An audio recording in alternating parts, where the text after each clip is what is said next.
The newsroom smelled of burnt coffee and deadlines. Phones rang in bursts. Half-finished headlines scrolled across monitors. Somewhere, a television blared breaking news that nobody watched. Rhea Kapoor kept typing, though her fingers moved without faith. The story she'd filed last month, a 3-week investigation into labor rights, had been buried on page 10, beneath celebrity gossip. Her editor hadn't said a word, but silence, she'd learned, was worse than criticism. One more invisible story, and she'd vanish with it. So when her editor called her name, she straightened like someone waking from a long sleep. Rhea, you remember the bar dancer who went viral last year, Maya? The name rippled through her memory. A woman spinning under gold light, grace and rebellion in equal measure. The video had drawn millions, then disappeared, just like its subject. She's making a comeback, he said, sliding a thin folder across the desk. Find out what really happened, not gossip. Truth. Front page if you do it right. Truth.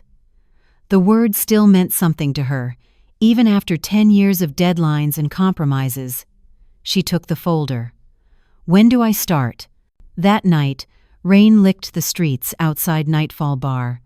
The neon sign stuttered between blue and pink, casting tired colors on the pavement.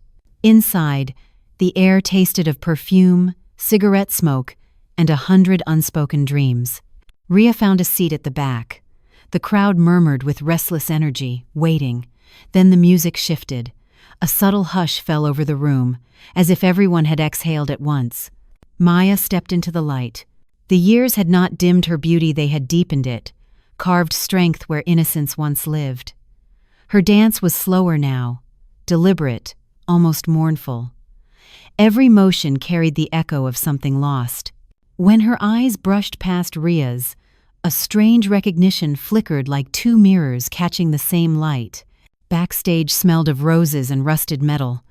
Rhea hesitated at the doorway, notebook trembling slightly in her hand. Maya? She began. The dancer turned, unsmiling. Journalist? Rhea nodded. From the horizon. I'd like to talk about your story. Maya studied her for a long moment, then looked away. They've already written my story. Half of it wasn't true. Then tell me what was. A small silence grew between them, delicate, uncertain. Finally Maya said, People want to know why I came back. No one ever asked why I left. Then, let's start there. Maya's fingers tightened around the silk strap of her dress. Because the stage stopped being a stage, she whispered. It became a cage. Rhea swallowed. She didn't realize she was holding her breath until Maya met her eyes again. Meet me tomorrow, the dancer said softly. No cameras, no recorders, just your notebook. As Rhea stepped into the rain, she felt the weight of the folder in her bag and something heavier in her chest.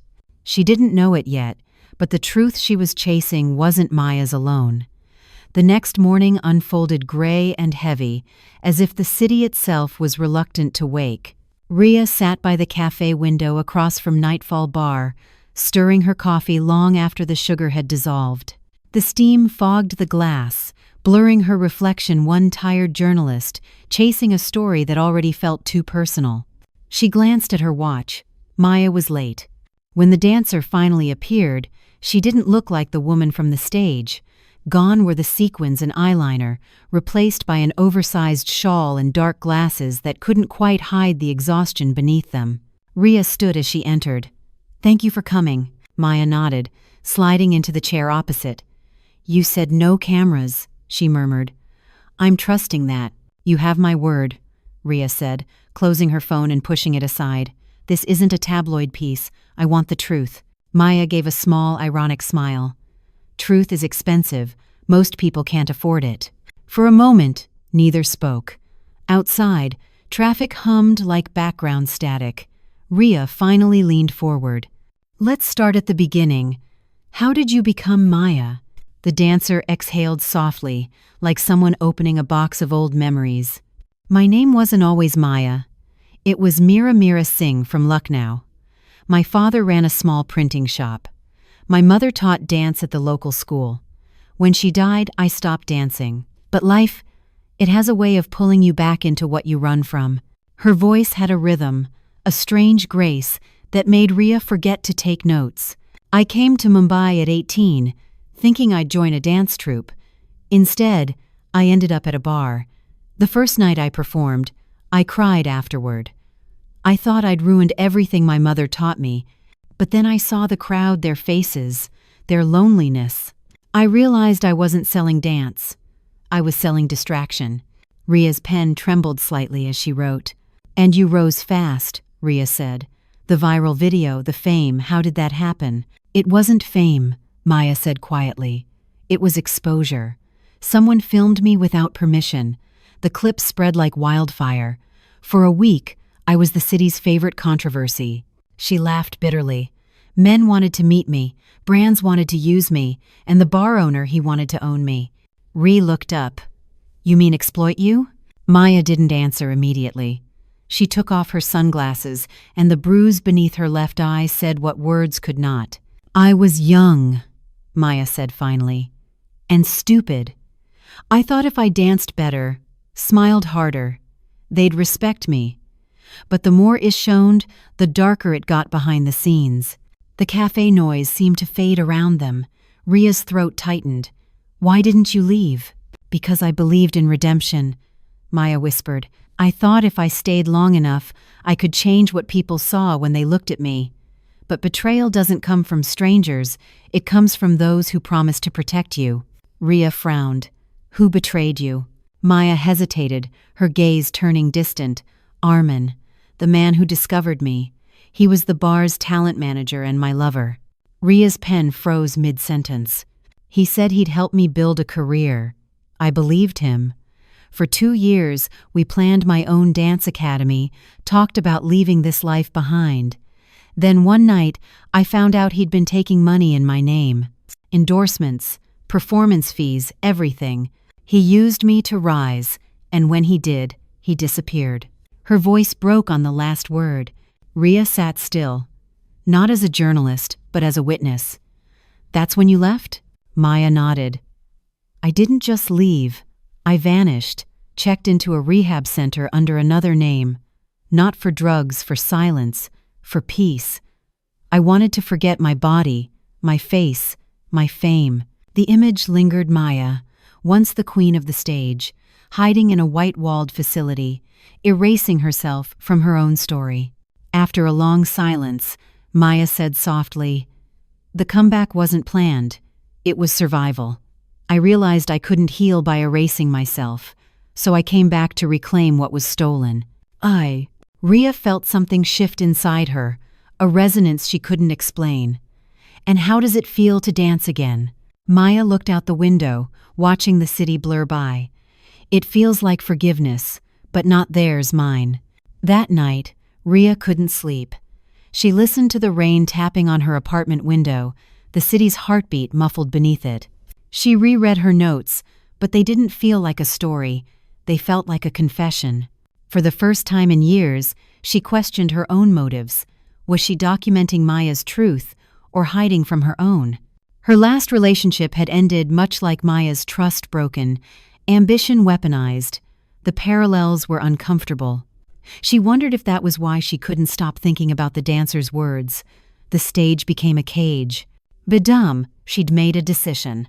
If Maya was brave enough to reopen her wounds, Ria could at least meet her halfway. She texted, "Ria, I want to understand more, not as a reporter, as someone who's been trapped too." There was no reply that morning, but when she arrived at nightfall that evening, a note was waiting at the bar. "Come backstage after closing. There's something you should see."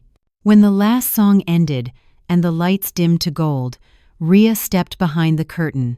The backstage corridor was narrow and warm, lined with mirrors rimmed in fading bulbs. Maya stood there, not in costume, but in a simple white dress. She handed Ria a stack of old photographs, training sessions, rehearsals, magazine covers, each one capturing a fragment of her rise and fall. "Armin took most of these," Maya said. "He used to say he wanted to capture my soul. Turns out, he only wanted my image." Ria turned the last photo over and froze. It was Maya and Arman, smiling.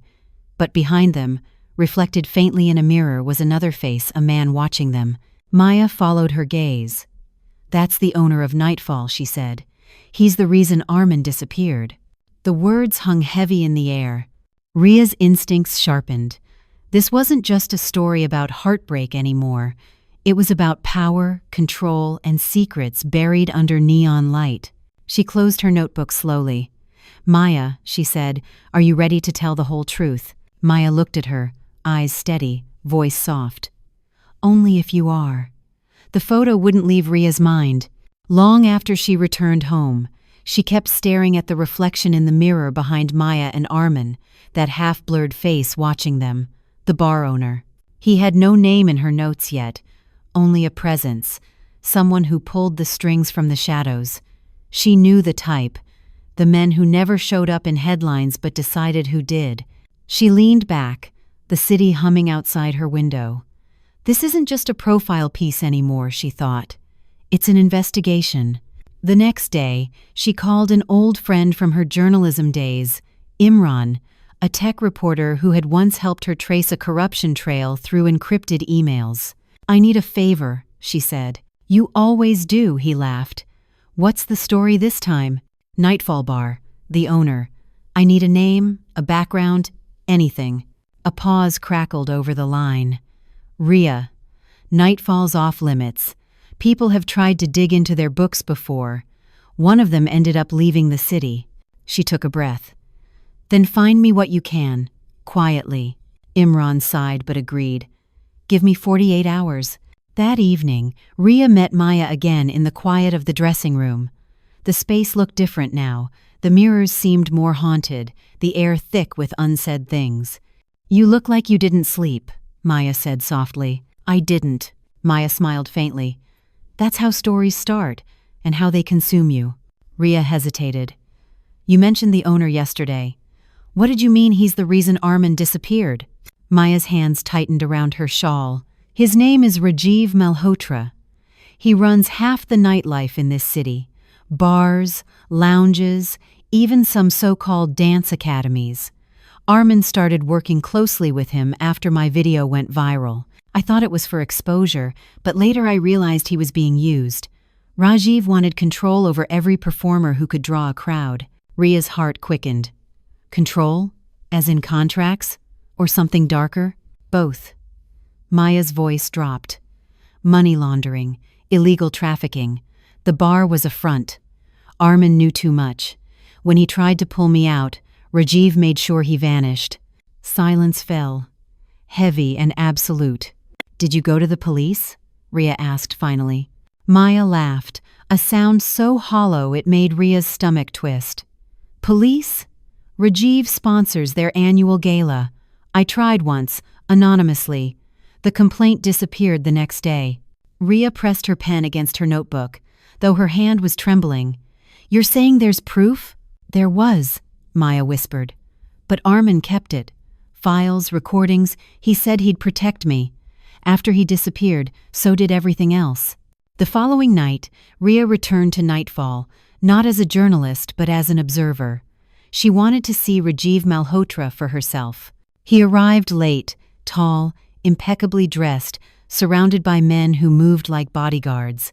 The crowd seemed to bend toward him. When he smiled, it was with the easy confidence of someone who had never been told no. Ria watched him greet the staff, his hand brushing Maya's shoulder a moment too long as she walked past him. Maya's expression didn't flicker, but Ria saw the tension in her spine. Later, in the dim corner near the stage, Maya danced again. The music was soft, slow, but her movements were sharp, deliberate, like a message hidden in motion. When she finished, Rajiv clapped lazily and whispered something to the bartender. Two men approached her, leading her backstage. Ria's instincts screamed. She slipped after them, stopping near the heavy velvet curtain. Through a gap, she saw Rajiv speaking to Maya, his voice low but edged with threat. "Don't forget who gave you this stage," he said. "You owe me every applause you get." "I owe you nothing," Maya replied, barely audible. He stepped closer, his tone softening but dangerous. "Careful, Maya. I made you once. I can erase you again." Ria's pulse thundered. Every word was dynamite, but she couldn't record. No permission, no safety. She'd have to remember it all. When Rajiv left, Maya leaned against the wall, breathing hard. Ria approached quietly. "He saw you," Maya whispered. "You shouldn't have followed." "I had to." Ria swallowed. "He threatened you. He always does. But this time, he's nervous. Someone's digging into his accounts. He thinks it's me." Ria's heart skipped. "It might be Imran." "What?" "I asked him to run a background check," Ria confessed. "He's tracing financial links." Maya grabbed her wrist. "You don't understand. Rajiv doesn't warn twice. If he feels exposed, he—" The dressing room door slammed open. Both women froze. One of Rajiv's guards entered, scanning the space. "Mr. Malhotra left his phone," he said flatly, eyes flicking between them. He picked the phone up from the counter, gave Tita a long, unreadable look, and left. When the door closed, Maya whispered, "He's testing us." 2 days later, Imran called. His voice was low and urgent. "Ria, you need to drop this. Tell me what you found first." Rajiv Malhotra isn't his real name. His company, RM Entertainments, is linked to offshore accounts and fake charities. And get this, a shell company in Arman's name still exists. Transactions stopped a year ago, around the time he disappeared. Ria gripped her phone tighter. "You're saying Arman might still be alive?" "I'm saying someone's keeping his name alive for a reason. I'll send you the files, but I'm wiping my end after that. This guy's dangerous." The line went dead. Ria stared at the city skyline outside her window, bright towers rising out of darkness, just like lies out of truth. That evening, she met Maya again, this time in an abandoned warehouse near the harbor, a place Maya said Arman once used for rehearsals.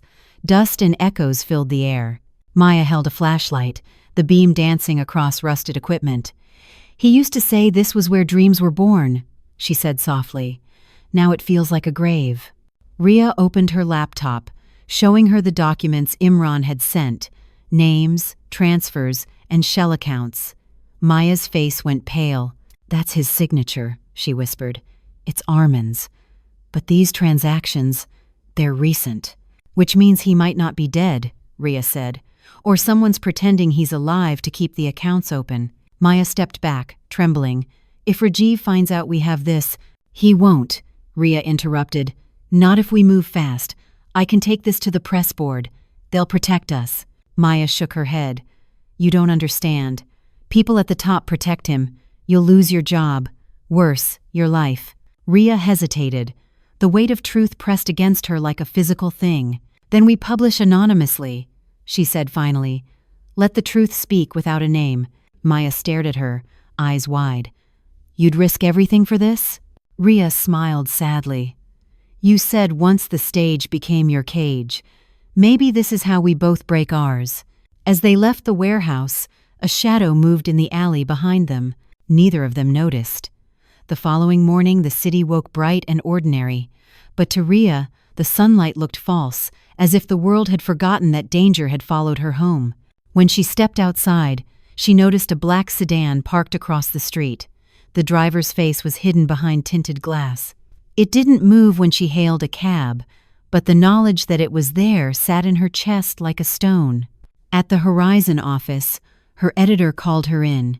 He shut the door, lowered his voice. "Ria, someone's been asking about you. They said you're working on a story connected to Nightfall Bar. You didn't clear that with me." "I'm still verifying sources," she said carefully. He rubbed his temples. "Be careful.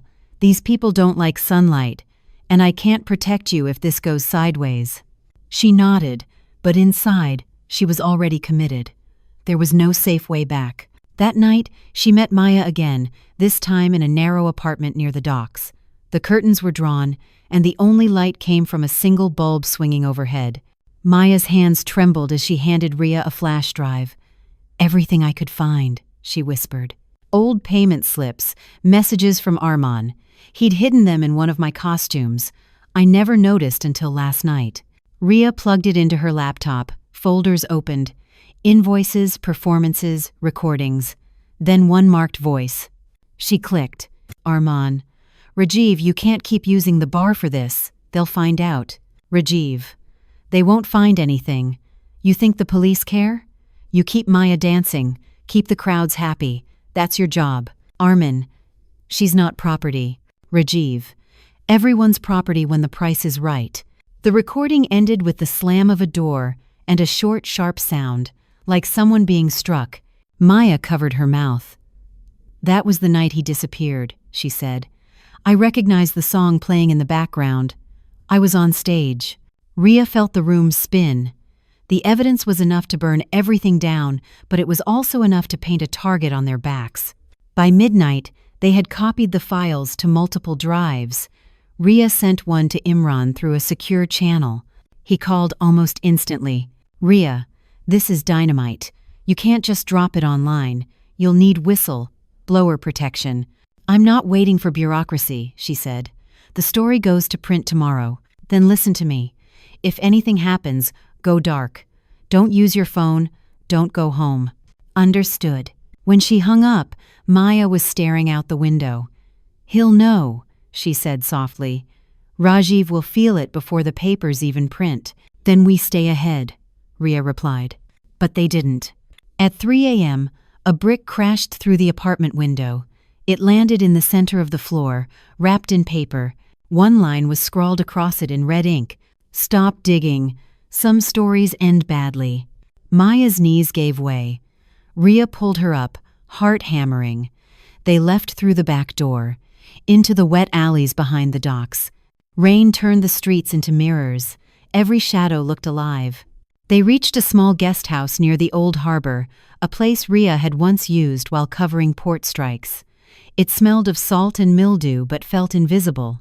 Inside, Maya sat on the edge of the bed, clutching her shawl. You should leave me, she whispered. He wants me, not you. Ria shook her head. He wants silence. That makes us both his problem. Hours passed. The city outside woke again, unaware of two women hiding in a room that smelled of fear and ink. Ria began typing the article. Every sentence felt like a confession. Bar dancer Maya Singh reveals link between Nightfall Bar and corporate trafficking ring. Evidence includes audio recordings implicating Rajiv Malhotra, a known figure in Mumbai nightlife. She wrote through the morning, shaping truth into structure, pain into paragraphs. When she finished, she stared at the screen, at the headline she had never dared to write. Behind the lights, the cost of a dance. At noon, Imran called again. I uploaded a mirror copy to international servers, he said. If they shut you down, it'll still go live. Thank you, Ria breathed. But before she could say more, the call crackled, static, then silence. Imran, she said. Nothing. A cold dread pooled in her stomach. She looked at Maya. We need to move. They took a cab toward the outskirts, heading for a friend's farmhouse where they could lie low. Traffic thickened near the highway.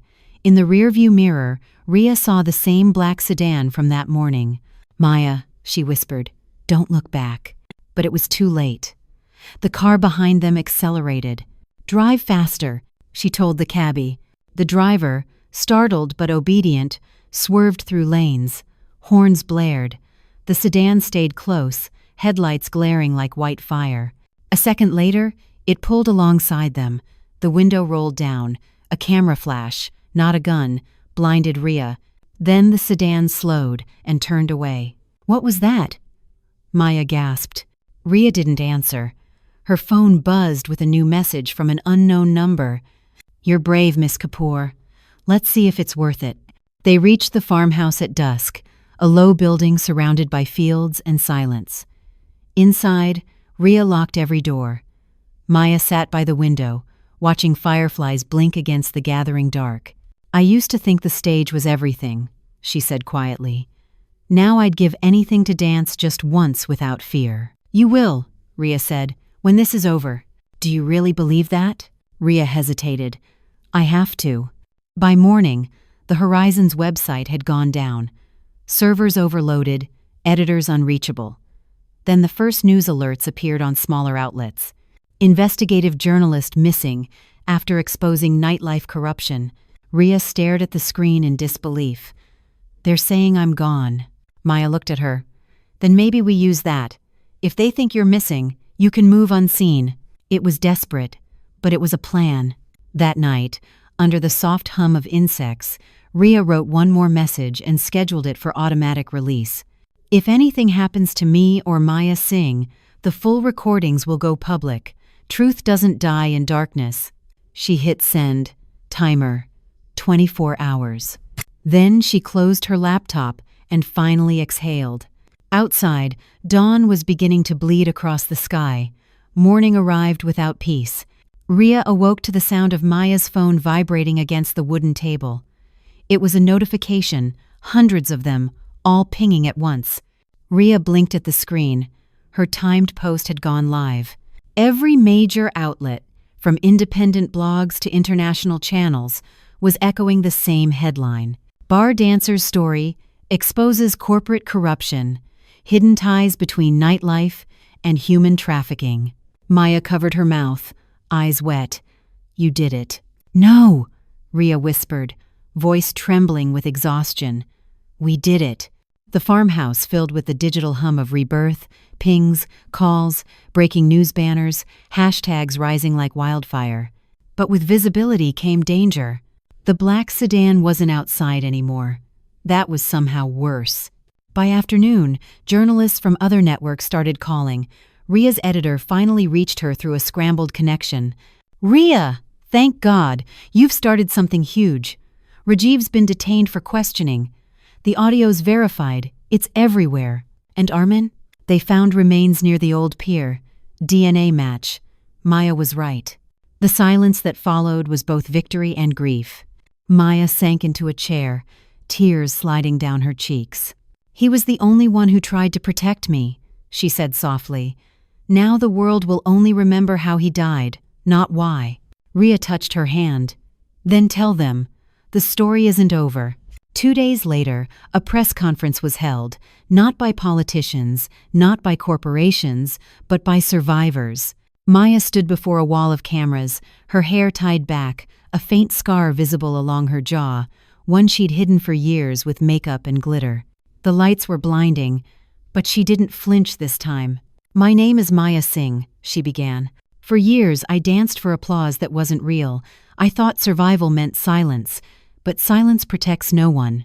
Reporters leaned in. "I was a performer, yes, but I was also property, until I chose to stop being that. This story isn't just mine. It belongs to every woman who was told her body was a stage and her voice was too expensive to be heard." The words hit the room like thunder. Some cried, some clapped, but no one looked away. Rhea, watching from the crowd, felt something shift deep inside her. Not pride, not relief, but a kind of awakening. She'd gone looking for a story. She had found a revolution. But the truth is never just headlines and applause. That night, back in the quiet of her small apartment, Rhea opened her email. Buried among congratulations and interview requests was a single anonymous message. "You think this ends with Rajiv? He was only the stagehand." Attached was a photograph, blurred, grainy, of another nightclub. Different name, same decor, same girls. Rhea sat back, heart steady now, not scared but certain. The machine was bigger than one man. But so was the truth. Days turned into weeks. Maya disappeared from the public eye for a while, not hiding, but healing. She moved to a seaside town where no one recognized her, and where the only stage was the open sky above the water. Rhea visited once, months later. Maya was teaching dance again, not for money, not for show, but for little girls who wanted to move, not perform. Her students giggled in the sand, their bare feet throwing up tiny clouds of gold dust. When she saw Rhea, she smiled. "You came." "Of course," Rhea said. "Couldn't stay away from my best source." Maya laughed softly, the kind of laugh that comes only after you've survived enough to earn peace. Rhea handed her a small envelope. "Advance copy. The book's going to print next month." Maya traced the title with her fingers. "The Last Dance, What a Bar Girl Taught Me About Courage." Her eyes filled again, but not from pain. You made sure they'd remember him too? Armin's name opens the first chapter, Ria said. Some people try to bury the truth. We build stories out of it. That evening, as the sun lowered into the sea, the two women sat together on a wooden jetty, silent except for the rhythmic hush of waves. Ria pulled out her recorder, not to interview, but to remember. Maya, she asked softly, if you could go back, change one thing, what would it be? Maya thought for a long time. Then she smiled faintly. I used to think I'd erase everything, the stage, the pain, all of it. But now I know, those years weren't wasted. They made me stronger than the men who tried to break me. So no, I wouldn't change it. I'd just dance differently. Ria turned off the recorder. That's your ending, she said. No, Maya replied, eyes glinting in the orange light. That's my beginning. Months later, the world moved on, as it always does. New scandals replaced old ones. New stars burned brighter. But somewhere in Mumbai, a mural appeared on a cracked wall near the old Nightfall bar.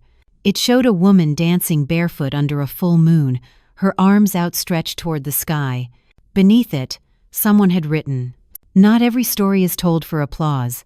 Some are told so others can finally breathe." Ria stood before it one evening, notebook in hand. The bar had closed. The neon lights were gone. But the smell of rain and memory lingered. She whispered to the mural, as if to Maya, to Armin, to herself. Truth always leaves footprints. Oh. Then she walked away, fading into the hum of the city, a city that still forgot too quickly, but where, for once, a dancer's story had refused to stay silent. Epilogue. Lessons etched in light. Weeks later, Ria was invited to give a lecture at a journalism university. She stood before a hall of young reporters and said, "Investigation isn't about exposing others. It's about revealing ourselves, our values, our fears, our courage. Maya taught me that truth isn't just printed, it's lived, and every story has a cost. The question is, are you willing to pay it?" The hall was silent for a beat. Then, applause. But Ria didn't smile for recognition. She smiled because, in the back of her mind, she could still hear music, faint, distant, like a heartbeat returning after too long a silence.